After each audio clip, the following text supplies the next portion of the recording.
not fully understanding and knowing who we are, put ourselves in harm's way by attributing or contributing to different gods and goddesses of society that has nothing to do with us. We also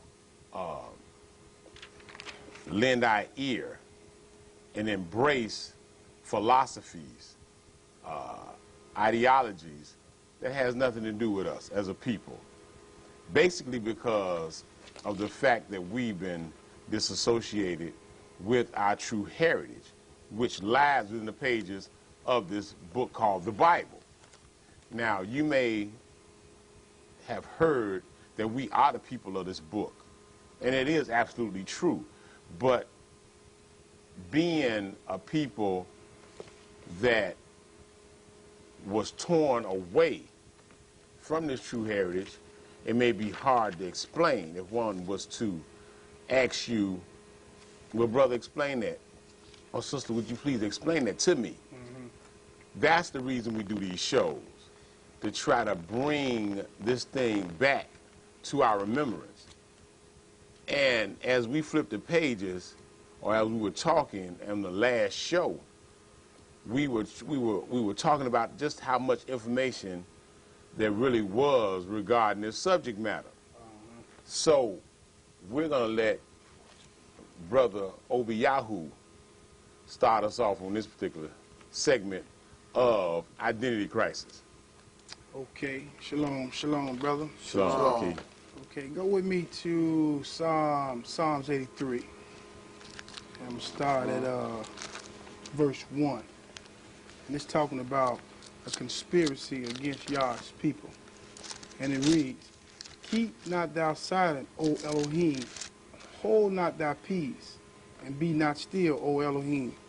For lo, thy enemies make atonement, and they that hate thee have lifted up their head.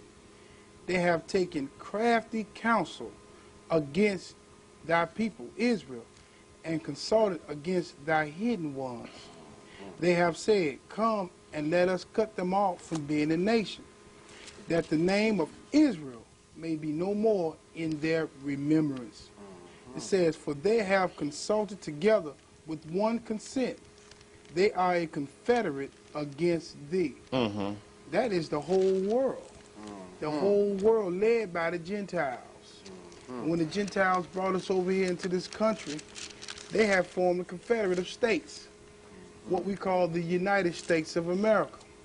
But you know, Aki, this was stemmed, and not to take your thought, but just to add to it, I'm just going to make this statement, I'm going to leave it alone. This was done by Satan. Cain. Of course. Very good. Okay? Right. And it was fueled, but the Gentile was being used, but it was fueled and formatted and brainstormed by Satan. Right. And that came with commerce, money, slavery. There's a lot of different things that was put in front as a smokescreen, but the bottom line, it was Satan, just like you said. Right. And one of the things I wanted to highlight is that in verse 3 it says, "They have taken crafty counsel against our people and consulted against our hidden ones. They have said, Come and let us cut them off from being a nation, that the name of Israel may be no more in their remembrance." Now, for the majority of our people, that be true today, that Israel be no more in our remembrance, because everything that was of Israel, we know nothing of it. We know nothing of ourselves being Israel. And so what they have done, they have put another nation in our place. We talked about last show about our identity being stolen. And we know, well, most people know of today in the world that the Jews is being put up to be as being the children of Israel. Right. Now, we have nothing against any Jewish people. Nope. As a matter of fact, we have Jewish friends. But we're going to always tell the truth for Yah's sake and not for the sake of friendship. Because we're not concerned about making friends and making enemies. We're concerned about putting the truth out. Right. With the spirit of truth. What I want to do, I want to read something that I got out of the encyclopedia, and it's concerning the identity of the modern day Jew. Now, I didn't write this. This come out of Encarta Encyclopedia, and it says the nation of the Khazars, the Khazarian people. It says they were a Turkish people who flourished from about AD 200 till about 950, but we know that's them today. It says living first in the region of the Caucasoid Mountains and the Caspian Sea, and later on the steppes of southeastern Russia. Now we know that majority of the Jews that's in Israel today come from that land, Russia. And what's called Eastern Europe. Right. It says, at the height of their power in the 9th century, the Khazars controlled Russia, west to the Dnieper River and north to the middle course of the Volga River. It says they carried on an extensive commerce centered in their capital, which is now asking them. It says the ethnicity of the Khazars were complicated by racial mixture and dispersion. Most authorities classify them as Turkish or less probably a Georgian people.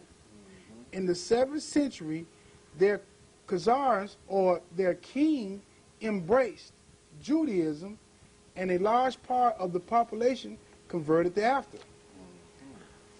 The Khazars' power came to an end when, after a series of wars, they were annihilated by the Russians. It said the Khazars was a significant factor in preventing Arabs into Caucasia or into Europe. And we see now today, the whole big fight over in the Middle East is over the Jews and the Arabs. So we know, or we believe, that these are part of the people who has took crafty counsel against our people, and they are what's called the sons of Japhet, who now sleeps in the tents of Shem, which is talked about in Genesis, the 9th chapter. We know we be the children of Israel, and what the world called the Jews, according to the history, they are Khazars.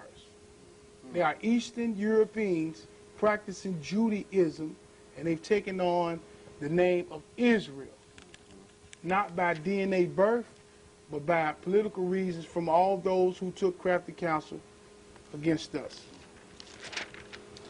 Turn to Isaiah. I'm sorry. Turn to Jeremiah. Turn to Jeremiah, the 2nd chapter. Okay?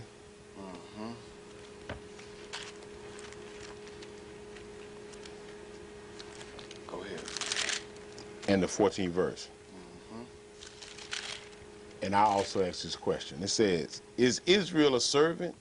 Is he a homeborn slave? Why is he spoiled? He say, the young lions roared upon him and yelled, and they made his land waste. His cities are burned without inhabitant. Also the children of Memphis and Taphias have broken the crown of thy head. Hast thou not procured this unto thyself, in that thou hast forsaken Yahweh, thy Elohim, who he led thee by the way? Now, back to the point that I made in the first segment. The reason that you see Israel in this condition and being a people that's downtrodden, that's continuously being used and exploited by other people, is because we don't have the Father in our midst the way we are supposed to have him. Right. So yes, Israel will always be a homeborn slave, because he knows no other way. Right. Because the Father told us that if we turn our face toward him, he would turn his face towards us. Right. But we no longer seem as though we need him, or we don't have the spirit to actually seek him out the way we are supposed to. Because basically, we made a pact with the nations in which we were sent to be in the midst of. And that's a no-no. We were never meant to, and this may sound somewhat foul, but it's really not if you sit back and you think about it. We were never meant to be desegregated or to be put in the midst of other people. Right. Or Now- assimilated into Right. another nation. We were never meant to be that way. That's right. We are separated for a reason. The Father has his own plan for us. Now, you may think that we're being shunned or we're being cut off from the wealth of America by not being woven into the fabric.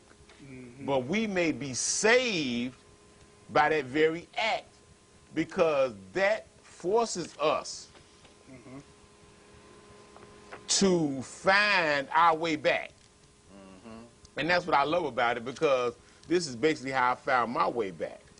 And I understood from an early age Okay. that the answer to my problems may be in the pages of this book. Right.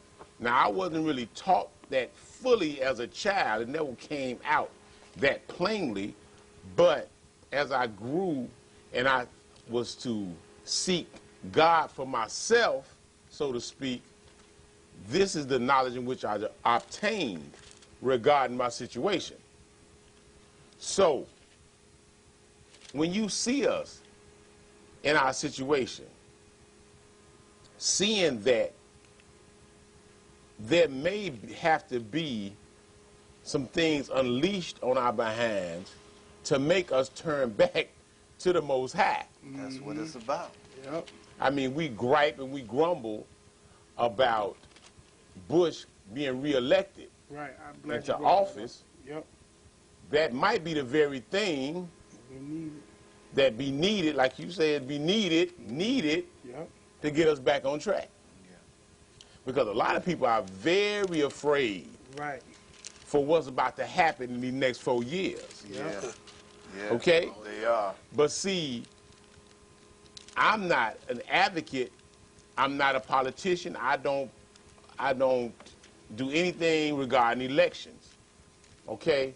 But the Most High knows the full story of it all. Right. Exactly. And he understands what's best for his people. So, for those who are worried about George W. Bush being reelected, I plead that you get in this book. Yeah. That's right. Turn to Isaiah 59.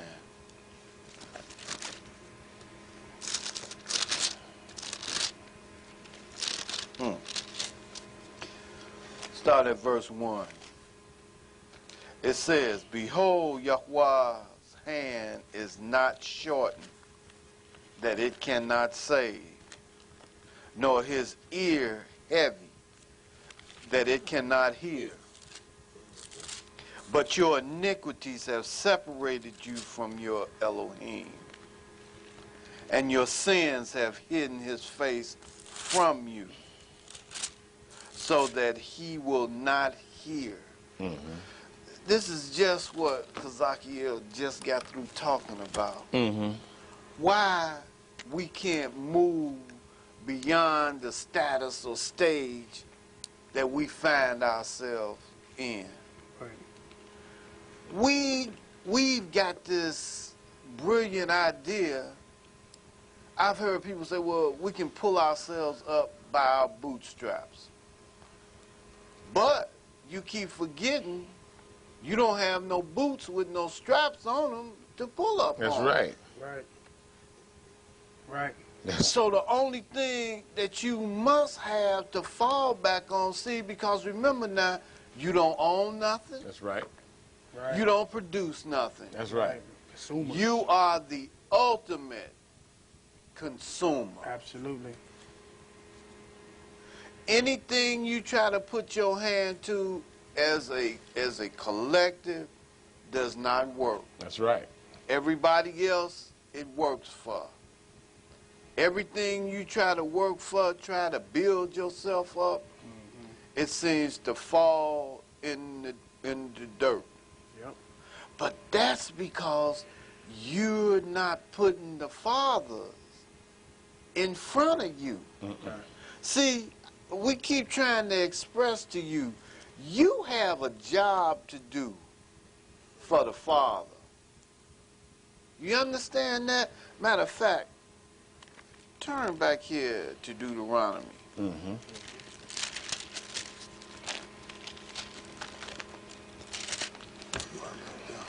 Because you don't get it. Deuteronomy, the 7th chapter.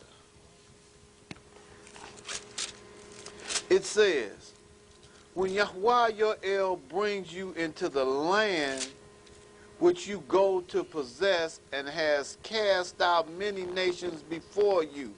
Because Achiel read this earlier. Mm-hmm. But it talked about the children of Israel going into the land to possess it when he had just brought them out of captivity.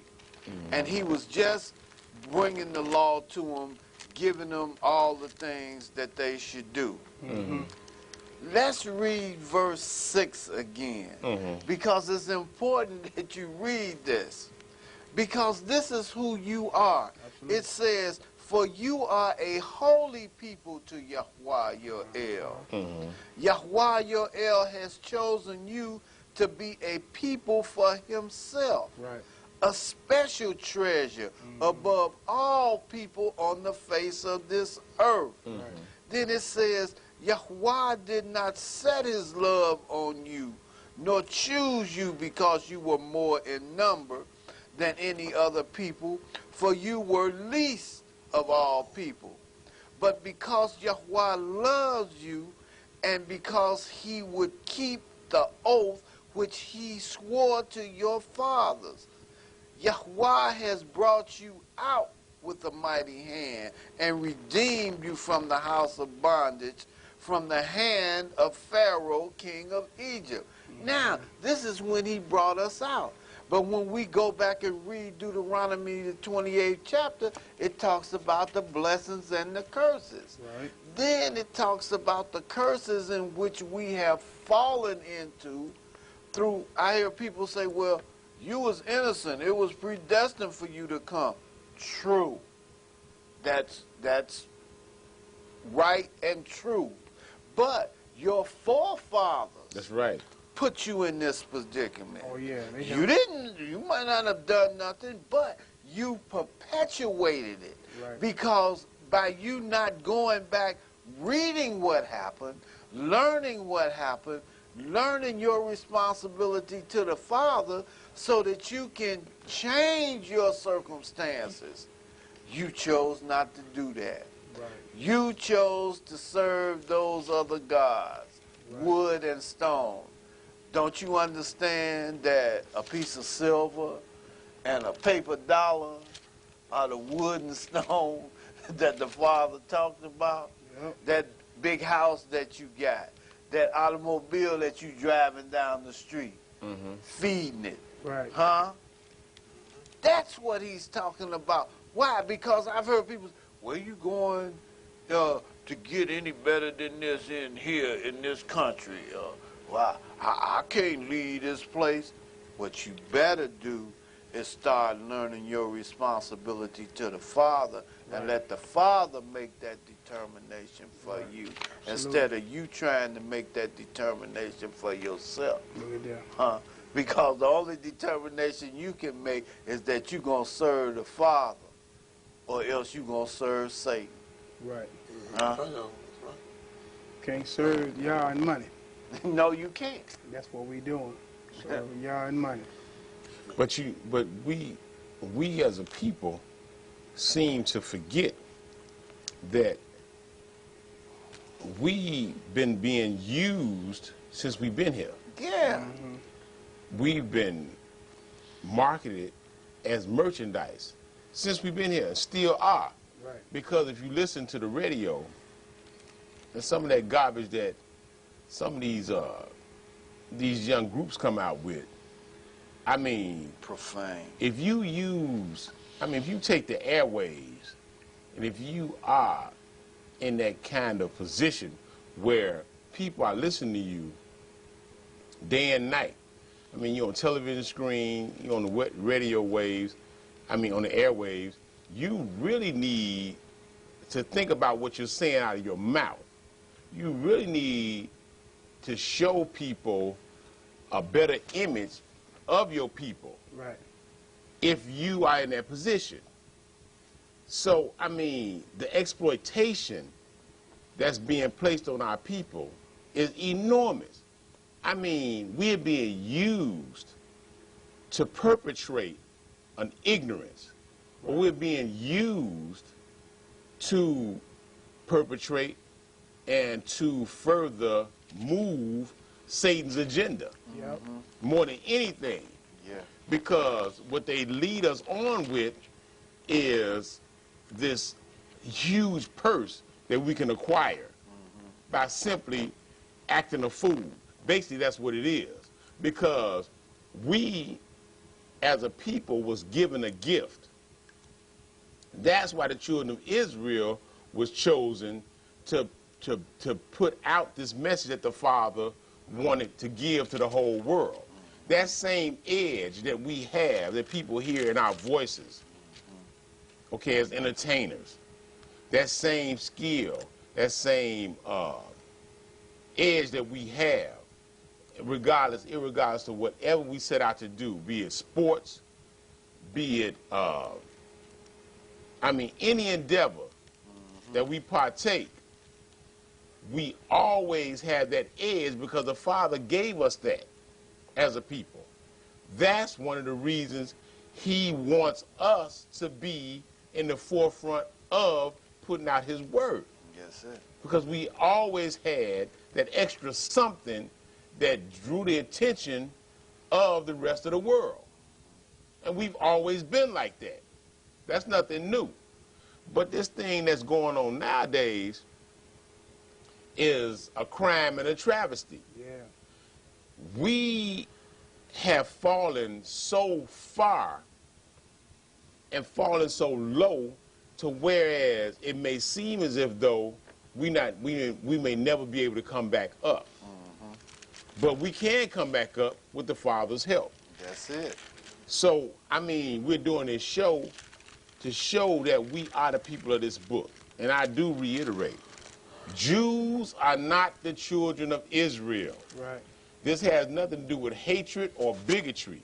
This is just simply stating the truth. Okay?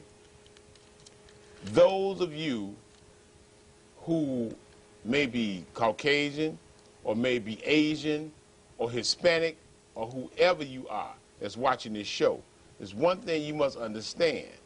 The people you think are black, Negro, or African American are the people of this book. Therefore, understanding that, there shall come a day that the powers that be, or certain factions of the powers that be, will come to us to get the Father's wrath up off of them. Yep. Or to tell them which way they should go to get back in the Father's favor. Believe it or not. I'd like to say something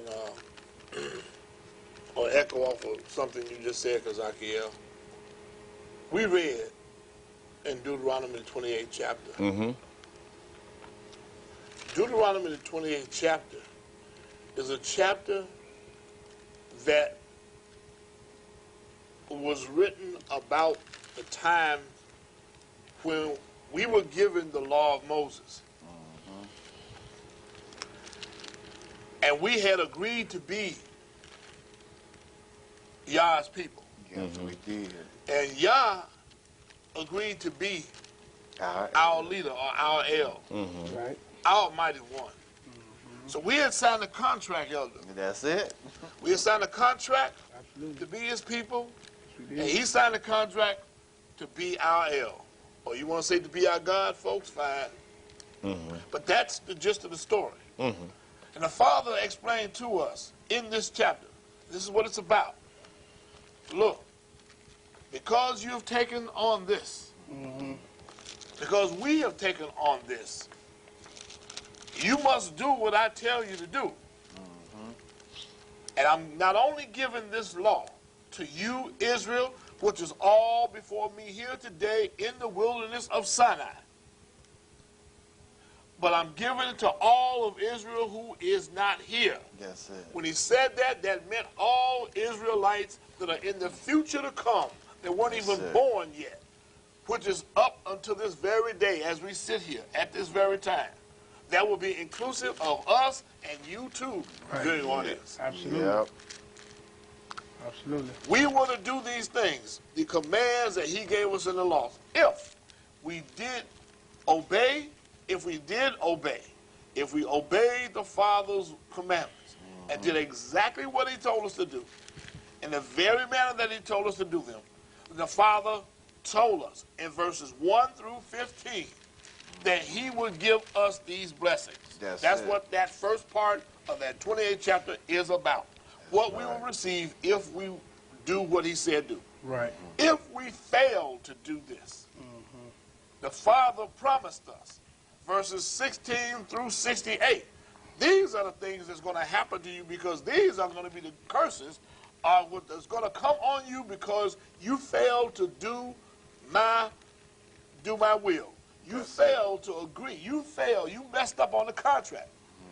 But because we messed up on the contract, in retrospect, when we look back, because we messed up on the contract, it didn't mean that the contract was torn up. That's right. It didn't mean you didn't still have to do it. It simply meant that you are God, you are right now about to receive a whipping. That's it. That's all it meant. The Carter suit that was in the That's all it meant.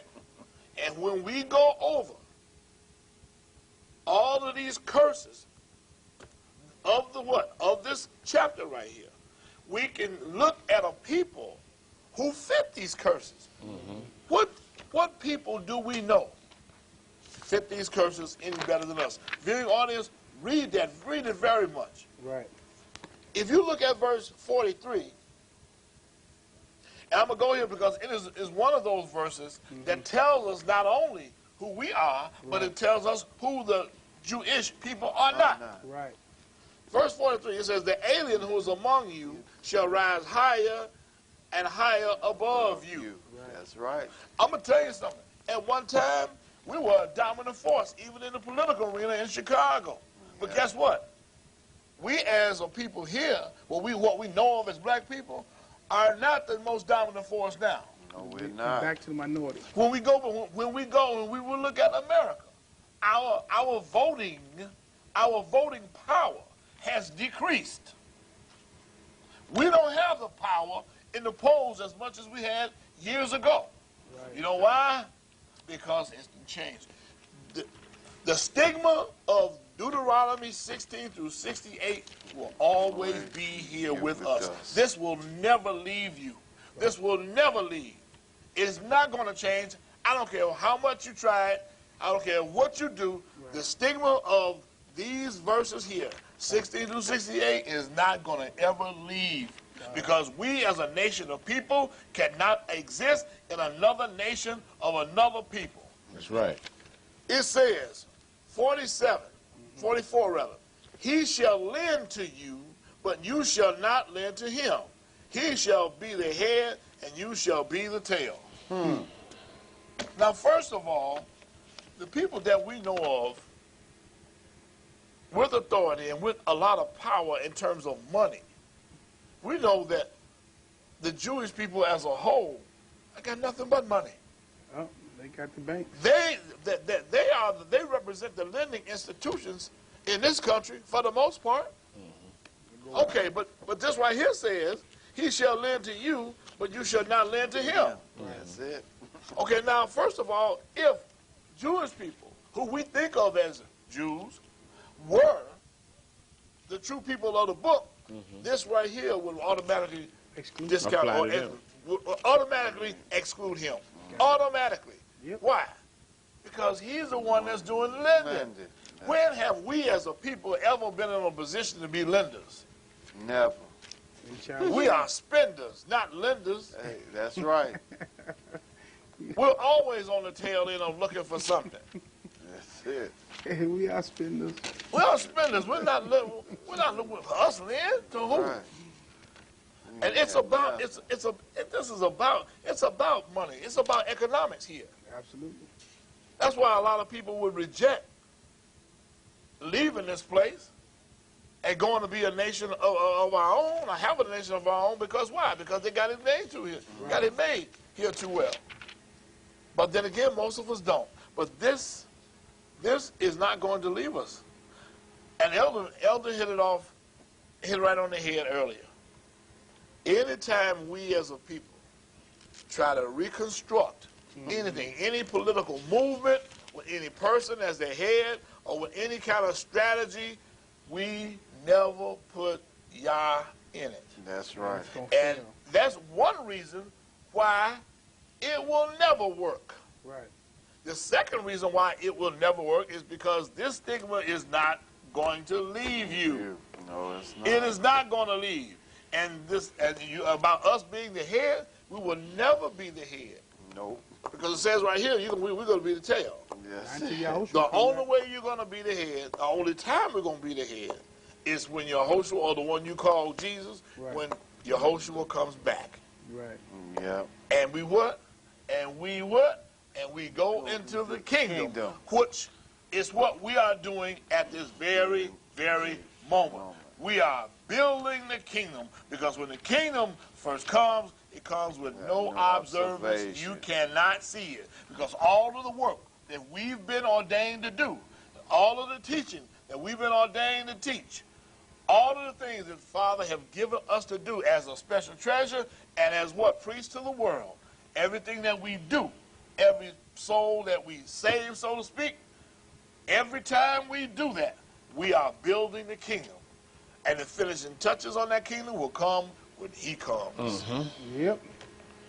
Absolutely. Let me read something for all of those who've seen the movie The Passion of Christ, and that was moved, because that movie had a very big influence on a lot of people, especially our people.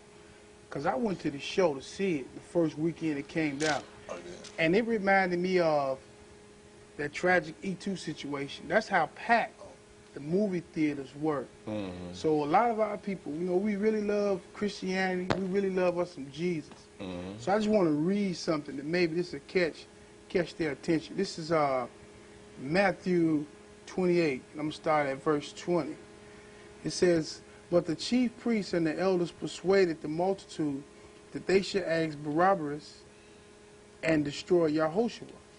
It said, the governor answered and said unto them, it says, which of the two will ye that I release unto you? They said, Barabbas. Pilate said unto them, what shall I do then with Yahushua, who is called the Christ, or the Anointed One? They all said unto him, let him be crucified.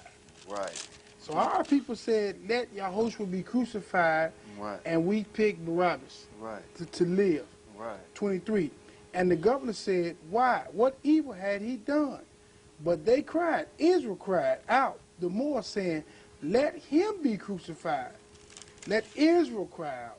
It says, when Pilate saw that he could persuade nothing, but rather atonement was made, he took water and washed his hands before the multitude, saying, I am innocent of the blood of this just person. See you to it. Then answered all the people, Israel, and said, his blood be on us and our children. We crucified the Messiah, and his blood be on us. That's it. Now, Shaul talked about us being made in the image of the Messiah. Now, we look at the image of the Messiah. We see how he was crucified, and we see he was crucified on the tree, on the stake. Some call it a cross.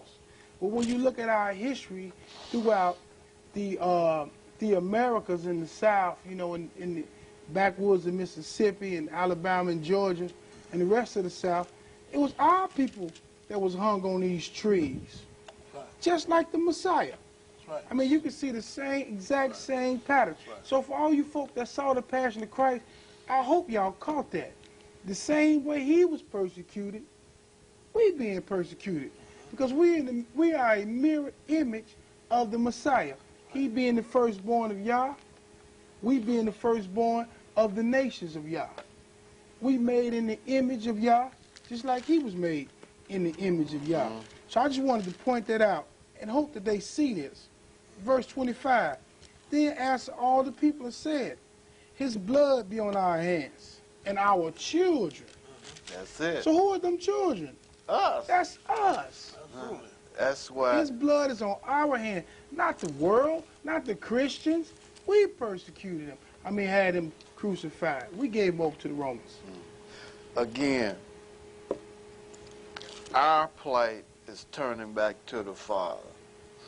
I want to read a little bit of Leviticus, the 26th chapter, because that's important. That goes along with Deuteronomy Right. 28. 26. Leviticus 26. And I want to start at verse 38. When you get time, you should read this, the whole chapter, from 1 to 46. It says, you shall perish among the nations, and the land of your enemies shall eat you up. And those of you who are left shall waste away in their iniquity in your enemies' land. Also in their fathers' iniquity, which are within them, they shall waste away. But listen to this. This is our way out. See, the Father never closes you in without giving you a way out. Very good. He said, but if they confess their iniquities, talking about you, and the iniquities of their fathers, with their unfaithfulness in which they were unfaithful to me, and that they also have walked contrary to me, and that I have also walked contrary to them, and have brought them into the land of their enemies, if their uncircumcised hearts are humble, and they accept their guilt, no reparations? Right. Huh? What it say? If you do what? Accept the guilt. Right. Huh? Then I will remember my covenant with Yaakov, my covenant with Yitzchak, and my covenant with Abraham. And I will remember the land. Right. The land also shall be left empty by them, and will enjoy its Sabbaths, while it lies desolate without them. Huh? They will accept their guilt because they despise my judgments, and because their souls abhor my statutes. Yet, for all that, when they are in the land of their enemies, I will not cast them away, nor shall I abhor them, to utterly destroy them and break my covenant with them, for I am Yahweh their El. Huh? You see that? The Father gave us a way out. That we do what? Confess and accept. And begin to do the thing that he commissioned us to do. That's right. Simple. It don't take rocket science to do what he asked us to do. All he asked us to do is be obedient. Huh? He didn't ask us for anything else. But see, it just keep going round and round, Elder, because then it comes back to us not knowing who we are. Yeah. And a lot of us are, so to speak, in this spiritual deafness and blindness. Yeah. And left there simply because of the way that we feel, the way that we think. Yeah. And our level of spirituality. Now, a lot of us don't know who we are. A lot of us don't care. That's it. Okay? We don't because we've taken on and we love the wine of this whore. And once you experience the affection of this whore, it's hard to break away. And what I mean by the affection of this whore any outside force other than Yah's embrace that has to do with abhorring sin or accepting sin as a commonplace, that's considered the wine of the whore. Yeah. Now, America offers you insurmountable amount of Strong. anything under the sun that's an abomination and a destruction to you as a human being. You can obtain it here in America, be it sex, be it drugs, be it anything that will destroy you ultimately. Because first it destroys you spiritually. Yep. But it's common. I mean, and it's here in abundance to obtain. And the first people that they bring it to, I'm going to deal with the drug situation now. The first people they bring it to is us. Yeah. Yep. And use us as mules Yep. to pollute and destroy and tear down, Our own people. like you say, our own people. Yep. That's it. We can stand out in the middle of the street and we can openly talk about what we have to offer, Right. which is poison, Yep. to finish killing off the rest of our people that's already downtrodden. But that's not by accident. That's a plot. Right. That was done on purpose. That's the Confederacy. Yep. You see what I'm saying? Absolutely. That's done purposely to finish us off. Yeah. The same way when they talk about guns Right. and black on black crime. Those guns don't come to the neighborhood by accident. No. There was a situation where there was a freight car or a truck that was left full of guns On the railroad track. Yep. in the middle of the neighborhood. That's it. Of course. You understand what I'm saying? Left Yeah. there just for the picking. That's it. That wasn't done by accident. No, it wasn't. But see, these are the things that we don't pay attention to. Right. These are the things that will directly tear you down, but you don't look at it. All you looking at is that fast buck. All that you looking at is that instant gratification Right. from making a couple of dollars. I mean, turn on the television screen. Who you got? Israelite sisters shaking their behind, half clothed, Yep.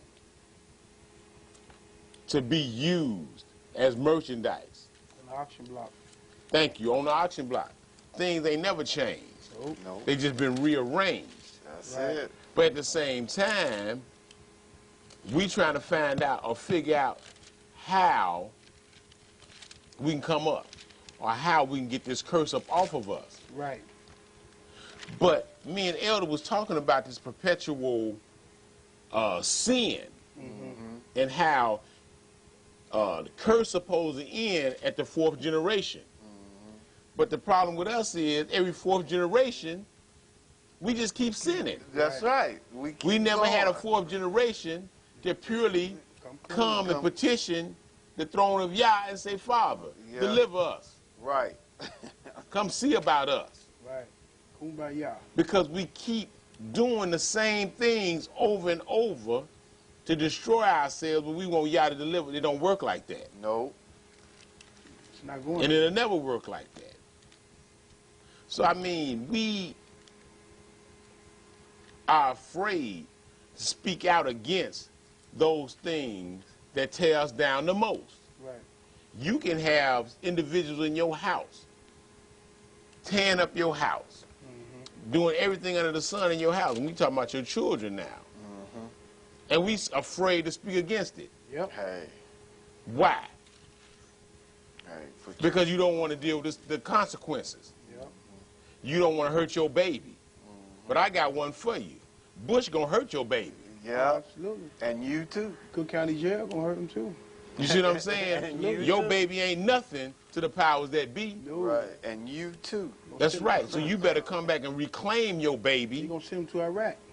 or your babies. Yeah. You better reclaim your streets or the places where you reside. Absolutely. Where you lay your head. Because what's happening is we are under an attack. And we actually think everything is okay. Yeah. Right. It's like you say, as long as we can walk up to the ATM machine Yeah. and get a couple of dollars out, we don't feel that pressure. No, We don't feel no desire, and we don't feel that there's something wrong. That's right.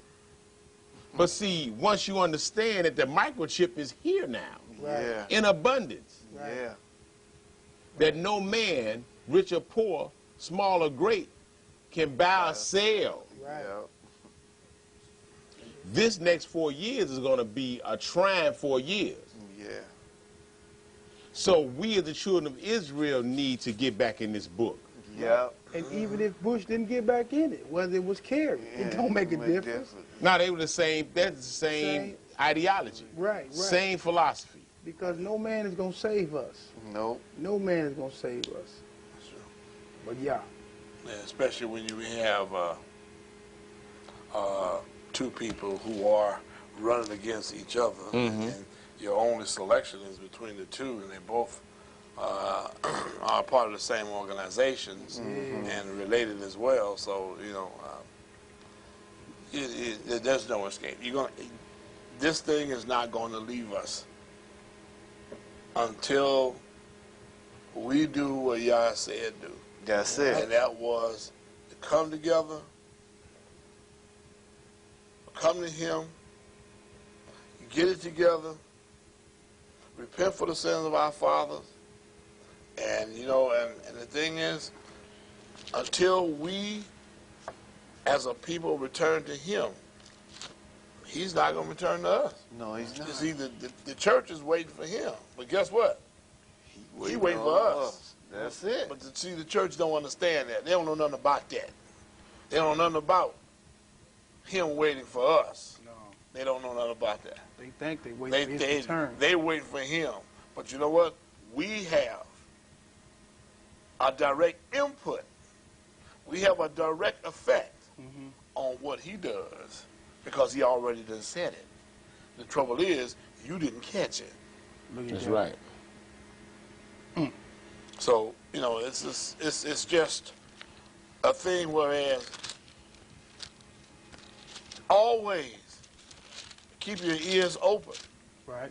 Don't reject truth, because truth may come to you from any one of us. Right. It may come to you from a child. But you thinking, well, you know, you might take it as a joke. Right. But you never know where truth comes from. That's why I always have expressed those around me, students, during class times, at any time, someone has something to say, you always listen. Listen enough, show respect to listen. And after you show the respect to listen, you take it, whatever the message was, whatever the topic was, you take it home with you. You study it, you think about it, meditate on it, and then you decide as to whether you want to accept that or you want to reject that.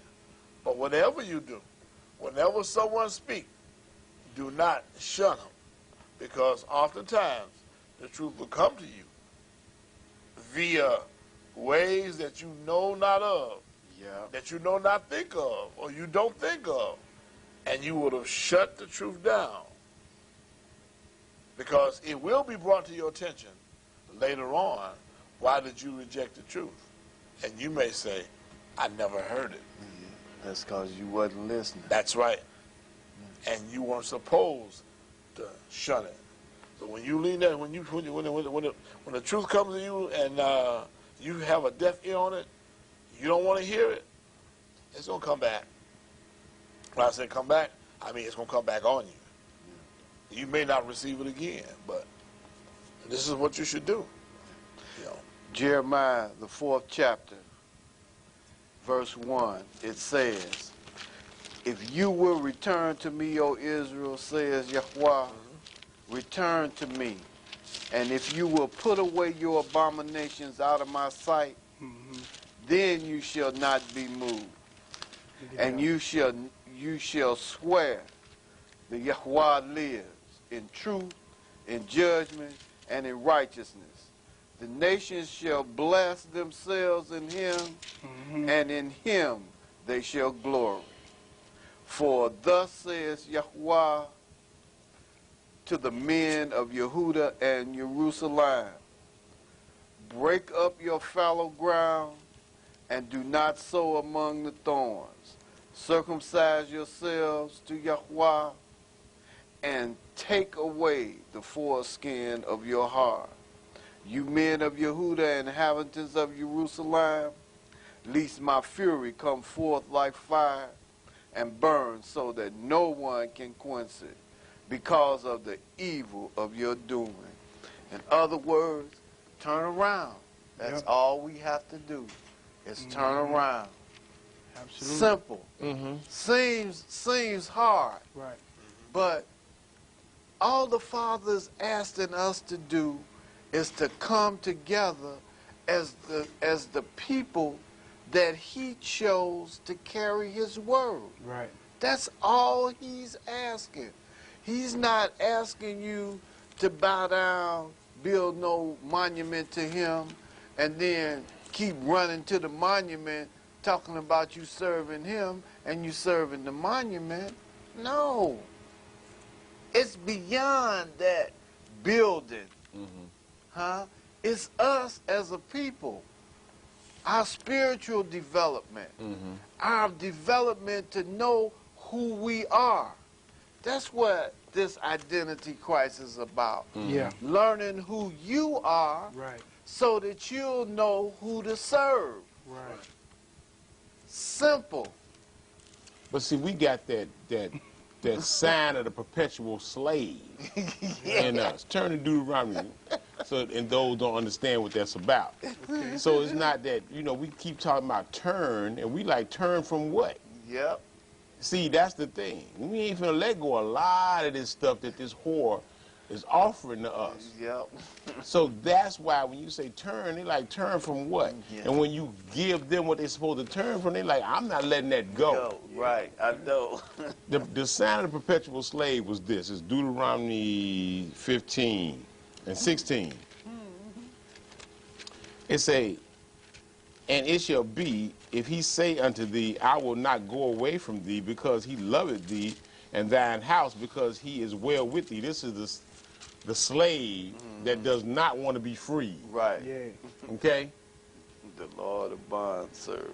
Yeah. Then thou shalt take an awl, and thrust it through his ear unto the door, and he shall be thy servant forever.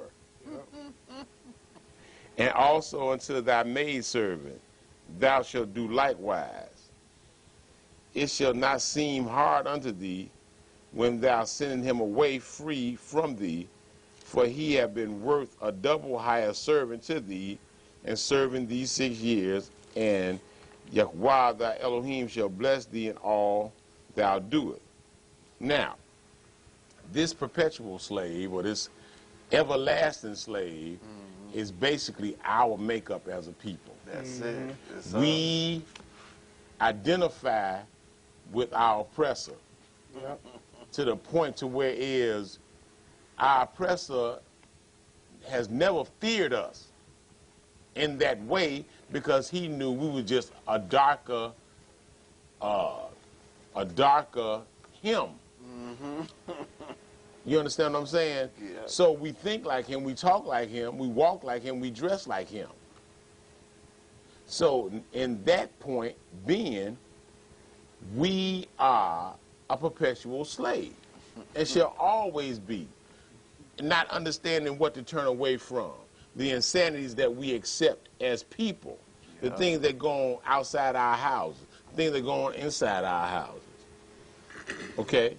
I mean, before I came to the knowledge, I was a cut up too. I'm not innocent. No, There's a none lot of us. things that I did, Right. running the street, doing my own thing, Yeah.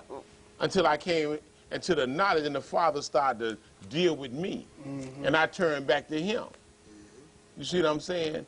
But I had to get that all out of my ear, Yeah. which is basically that spirit Right. Yeah. that this whore offers, Right. and that we embrace. It's like I was saying earlier. There's so many things that we, as a people, want to embrace, and we may think it's minute, but I did a class that talks about whatever we do in the spirit directly affects the physical, Yeah. and vice versa. See, you can't go out here and put your hand on anything and think that it's going to be to your best interest spiritually. And you can't do anything spiritually and think it's going to come manifest to benefit you in the physical. Yes, sir. So always remember that, and remember, we are the children of Israel, and this show was about identity crisis. And with that, I bid you shalom. Shalom.